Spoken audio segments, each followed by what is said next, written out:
You may not think much about how you interact with technology every day, but tech developers often overlook the trans community, whether it's apps, games, or health resources.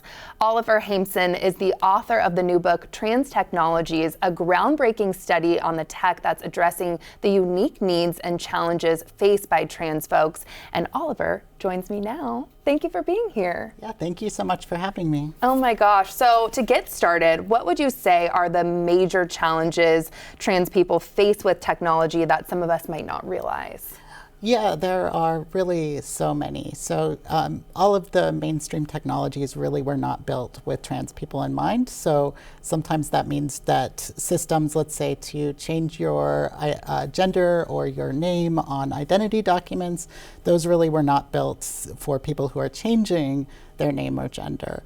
And so things like that can be really difficult. And so my book is about how people in the trans community have actually started creating technologies that help address some of the big challenges that the community is facing. Love that. And you use the term trans technology. So what do you mean exactly by that phrase? Yeah, so I actually have two definitions. The first is pretty practical, like what you would think. So it's technologies that are designed specifically for the trans community to help address challenges. And then there's another definition that is really about making technology more trans, which means basically looking into these aspects of change and transition and kind of making strange, new, exciting technologies that open up new worlds for trans people. Great. And why is it so important right now, these trans technologies, now more than ever? Yeah, it's a really tough political moment for trans people, as I'm sure you and your viewers have noticed. There have been executive orders that are very anti-trans and a lot of legislation.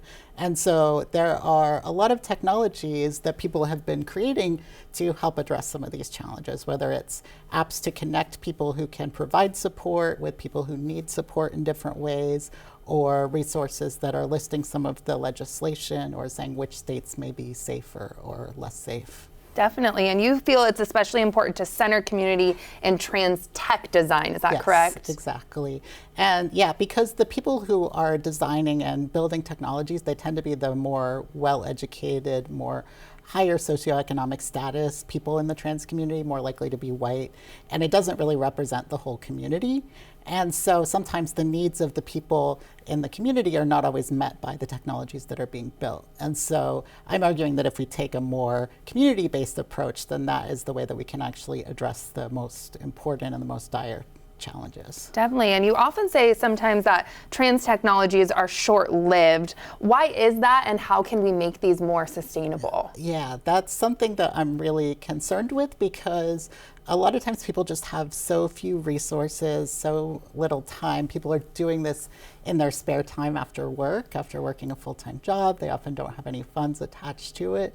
And so these technologies can then be really precarious because people are focused on designing but not so much deploying and maintaining, which is also a ton of work. And so we need more people creating technologies. We need more funding and resources to come into the trans community. These are all challenges, of course. Lots. And there are gaps in areas of growth in trans tech. So what's next? Yeah, I mean, personally, I'm really excited about a lot of areas like augmented reality and some of the emerging technologies, but there's also really basic needs that aren't being met yet. So things like, I mentioned documents earlier, passports are a huge issue, driver's licenses, things like this.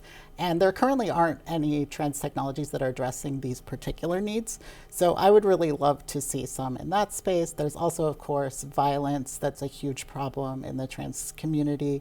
So I think there needs to be more safety technologies and things like that.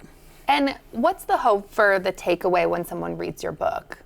Yeah, I mean, there's two directions that could go. One is this more hopeful takeaway of that even though the world is really challenging right now, people are creating really cool and exciting technologies. But then the other side of that is that a lot of times people aren't including the whole community in the ways that I mentioned is so important. And so my hope would be that people would really join up with other people who may be less privileged and really understand what the needs are in the community before just starting to design something. Thank you so much, Oliver, for being here today. We really appreciate it. Thank you for having me.